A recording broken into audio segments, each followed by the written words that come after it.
What's up everyone, and welcome back to the Bold and the Beautiful 24 official channel. Before we begin, please hit the subscribe button today. Let's get started. Steffy utters unbelievable words and Finn pays Sheila a visit.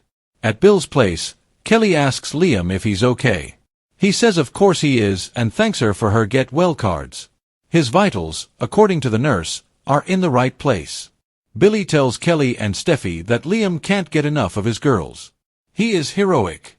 Steffy can't believe it when she says that someone else is also a hero. Sheila. When they are on their own, Liam and Steffy talk about the shooting, and she tells him that Sheila got 8 toes. Liam cracks that Finn saved his life and now he owes him.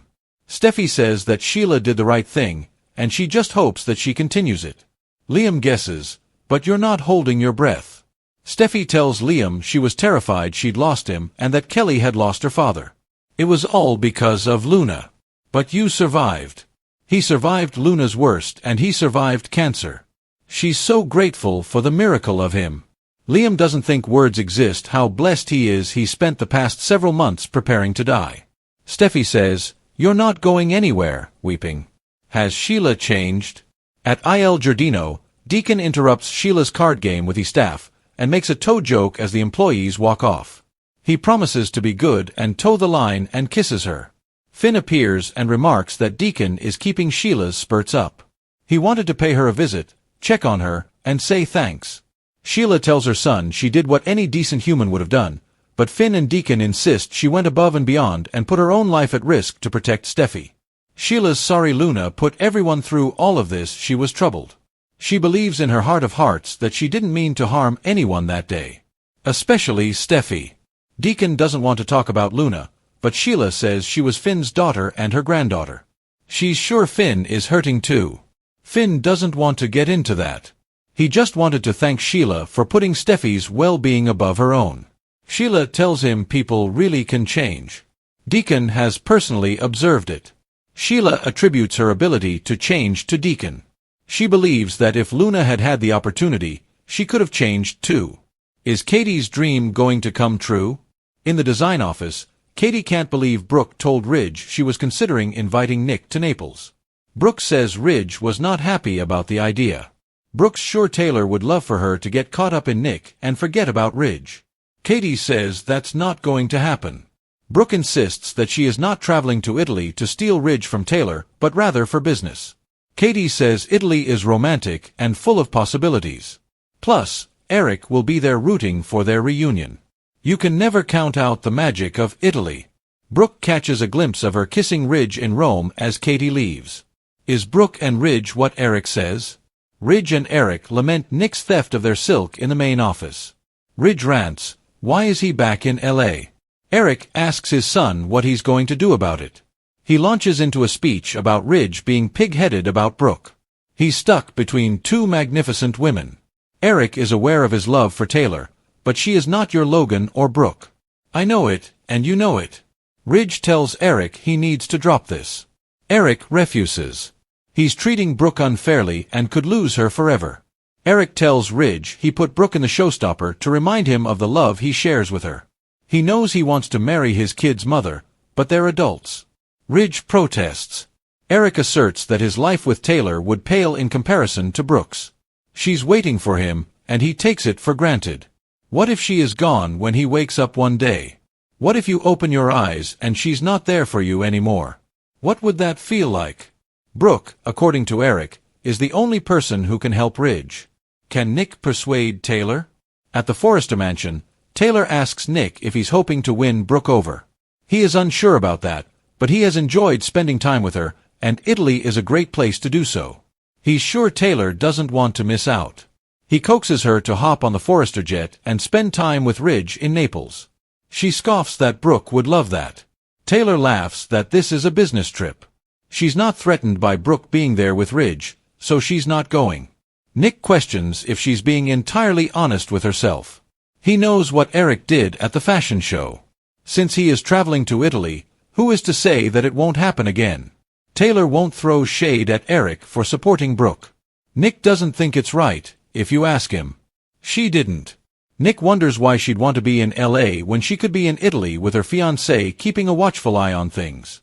Steffy and Sheila's truce will be short-lived. The bold and the beautiful say one good thing will come out of the Luna Nozawa shooting that nearly cost Liam Spencer his life. Did Sheila Carter finally prove herself to Steffy Forrester? Keep reading to find out. Despite how horrible Steffy Forrester has treated Sheila since she married Dr. She still took a bullet for John Finnegan. Sheila didn't just show up and save Steffy and Hayes, she also spent days trying to warn her son and his wife that Luna Nozawa was up to no good. Sheila's second chance. No one seemed to take Sheila Carter's assertion that Luna was dangerous seriously. Steffy could have avoided the shooting by allowing Finn to speak with his mother. According to Bold and the Beautiful spoilers, Steffy will take everything into consideration and will start letting Sheila Carter come around her family again. But that truce will be very short-lived. Right now, Sheila is mourning the death of her granddaughter. Sheila, on the other hand, seems to be concerned about Luna's disappearance. Rumor has it Luna is still very much alive, and Lee Finnegan faked her death. If that is the case, it's only a matter of time before Sheila finds out. Steffy flips the script after Luna reveal. According to BNB, when Steffy learns that Luna isn't dead after all, she will be furious. There are rumors that Finn's biological daughter may be in a coma. If Sheila learns her granddaughter is still here, she will probably publicly advocate for her. When that happens, Sheila can kiss any new relationship she has with Steffy and Finn goodbye. Finn's wife will be on the warpath when it's revealed Luna is still kicking. An emotional tide was turning in unexpected ways at Bill Spencer's oceanfront estate, with soft waves crashing in the distance and the scent of eucalyptus in the air.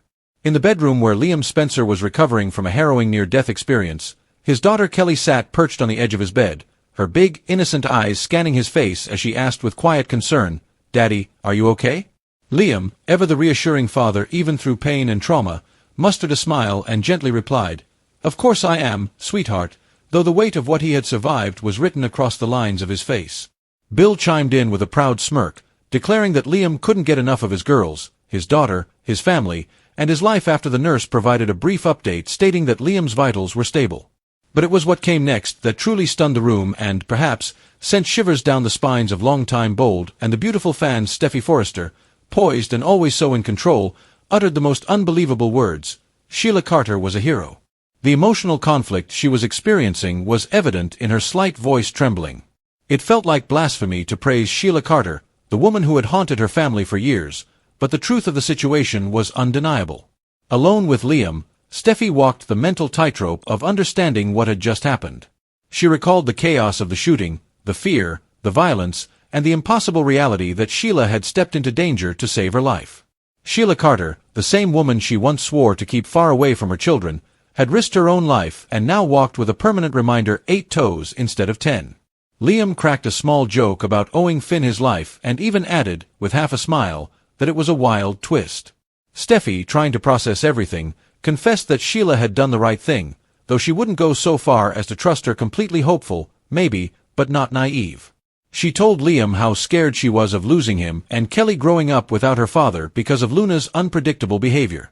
Despite everything, Liam was able to beat both cancer and the bullet. Steffy, eyes glistening, whispered words of gratitude, holding his hand as if her grip alone could keep him alive. Liam reflected that there weren't even words strong enough to describe the blessing of still being here, breathing, living, surrounded by love, after months of believing his end was near.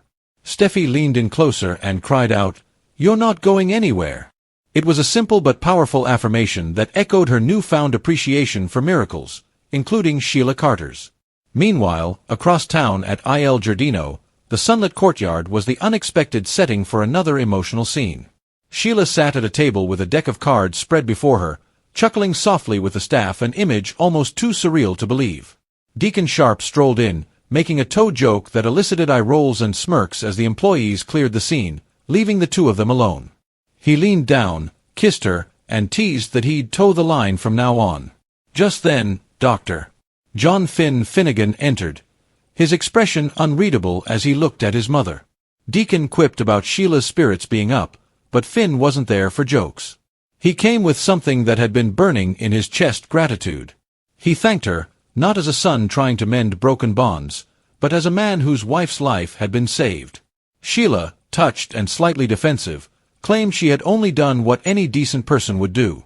But both Finn and Deacon knew the truth. She had gone above and beyond, stepping in when no one expected it, risking her life to shield Steffy. The tension softened as Finn acknowledged this selfless act. When Sheila talked about Luna, her granddaughter, and how it hurt to know that she had caused so much chaos in their lives, her voice caught. Yet, she defended Luna too, insisting she had been troubled, but never malicious. Deacon tried to change the subject, but Sheila held fast. Luna had been family. Finn bristled but said nothing. The conflicted whirlwind that was inside him could not be ignored. Sheila had saved Steffy. Sheila had shown change. However, Sheila remained Sheila. She expressed that she believed people could change, and she was living proof. Deacon nodded solemnly, reminding Finn that it had been a long road. Deacon was credited with helping Sheila believe in her own transformation, she said. And then she added, if Luna had been given more time, more love, more help, she might have changed too. Elsewhere, at Forrester Creations, the romantic storm clouds gathered over Brooke Logan and her tangled past with Ridge Forrester. In the design office, Katie Logan stared at her sister in disbelief. You told Ridge you were inviting Nick to Naples? She exclaimed, jaw dropped. Brooke defended herself, explaining it was a business trip, not a setup. But Katie, ever the romantic realist, knew better. Italy had a way of stirring old feelings, and Ridge wasn't the type to sit idly by while his ex considered rekindling anything with Nick Marone. Katie reminded Brooke that Ridge had reacted exactly as expected, angrily, and that Taylor would no doubt be thrilled at the idea of Brooke getting tangled up with someone else. Still, Brooke shrugged it off. She was going for work, not love, though the memories of her last kiss with Ridge in Rome danced across her mind uninvited. Katie exited, leaving Brooke lost in those echoes of romance.